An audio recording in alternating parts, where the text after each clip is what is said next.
L'articulation principale de l'épaule a lieu entre la tête de l'humérus et la glène de l'omoplate.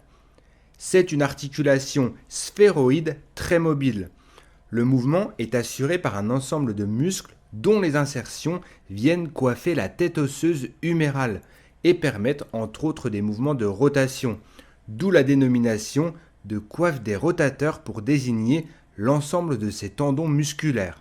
Dans ces muscles, il y a le muscle supraépineux qui s'insère au niveau de la fosse supraépineuse de l'omoplate et sur la partie supérieure de la tête humérale.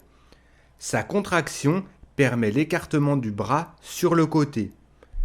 La tendinite du supraépineux se traduit par une altération des fibres tendineuses pouvant aboutir à la rupture du tendon. Mais alors, quelles sont les causes de l'apparition d'une telle tendinopathie ? Il y en a plusieurs et nous allons aborder les principales dans cette vidéo. La première cause concerne l'espace sous-acromial.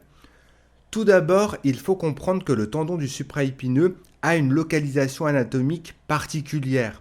Il se situe au niveau d'un espace interosseux que l'on appelle l'espace sous-acromial, qui est délimité en haut par l'acromion et en bas la tête humérale sur laquelle il s'insère.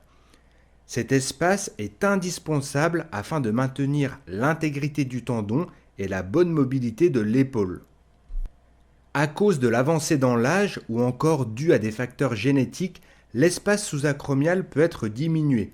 On classe d'ailleurs plusieurs types d'acromions en fonction de leur orientation vers le bas, le type 1, 2 ou 3, sachant que plus l'acromion est orienté vers le bas et plus l'espace sous-acromial est diminué, ce qui peut altérer la structure tendineuse du supraépineux. Le phénomène de réduction de l'espace sous-acromial peut être également occasionné par des phénomènes dégénératifs causés par l'arthrose avec la formation d'excroissance osseuse qui accompagne l'altération des surfaces articulaires cartilagineuses. Le manque de force et de coordination musculaire peuvent favoriser aussi la diminution de l'espace sous-acromial. Sans rentrer dans les détails, un rythme scapulo-huméral est indispensable pour assurer une bonne mécanique de l'épaule, c'est-à-dire une bonne synergie du déplacement de l'omoplate et de l'humérus.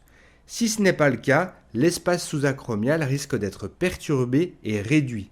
Dans toutes ces situations, nous parlons de conflit sous-acromial, car il y a la présence d'un conflit entre les os et le tendon.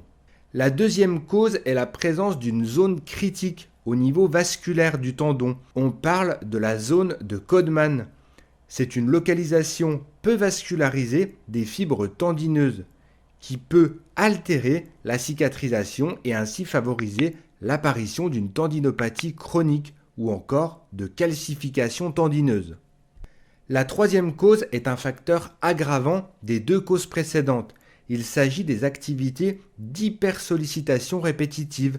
Il peut s'agir d'un contexte professionnel, par exemple les peintres du bâtiment, ou encore sportif, par exemple en musculation ou dans des activités sportives comme le tennis.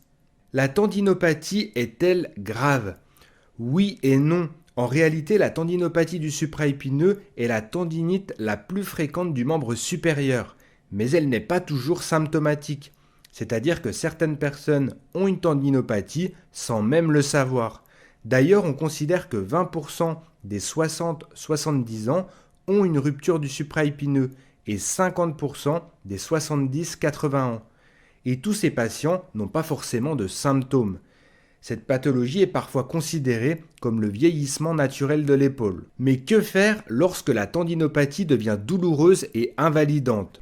Il y a bien entendu les médicaments de type anti-inflammatoire et antalgique pour mieux gérer les douleurs et l'inflammation.